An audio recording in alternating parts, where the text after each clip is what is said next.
On behalf of the national leader Sheikh Mujibur Rahman স্বাধীন পক্ষে ঘোষণা করেন। এটা ইতিহাস, আমরা অস্বীকার করি না। ওই স্বাধীনতার ঘোষণা দিয়েছে বলে স্বাধীনতার ঘোষণাপত্রের পঞ্চম অথবা ষষ্ঠ প্যারাতে বলেছিলেন যে মরহুম শেখ মুজিবুর রহমান, ওখানে মরহুম লেখা নাই, যে যথাযথভাবে ঢাকায় স্বাধীনতার ঘোষণা করেছেন। ইতিহাস কি তা বলে? বলে না। সারা বিশ্ব স্বীকৃত যেটা শহীদ রাষ্ট্রপতি জিয়াউর রহমান 26 তারিখে অর্থাৎ 25 তারিখের দিনগত রাতের 26 তারিখের প্রথম প্রহরে যেটা উই রিভোল্ট বলে স্বাধীনতার ঘোষণা দিয়েছিলেন।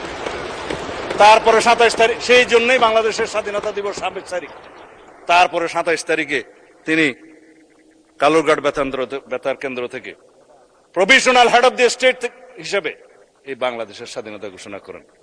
এরপরে সংশোধিতভাবে on behalf of the national leader Sheikh Mujibur Rahman স্বাধীন পক্ষে ঘোষণা করেন। এটা ইতিহাস, আমরা অস্বীকার করি না। কিন্তু 26 তারিখে স্বাধীনতার ঘোষণাপত্রে তিনি ঘোষণা দিয়েছিলেন বলে যেটা লেখা হলো, অস্বীকার করি না মাননীয় স্পিকার, কারণ এটা একটা ন্যাশনাল আর্কাইভের দলিল। কিন্তু জিনিসটাকে এস্টাবলিশ করার জন্য আর একটা যে তফসিল ঘোষণা করে তথাকথিত একটা তফসিলের নামে যে লেখা হলো যিনি এত তারিখে ঘোষণা দিয়েছেন বেতারের মধ্যে, সেটা তো কোনো গবেষণায় আসে না।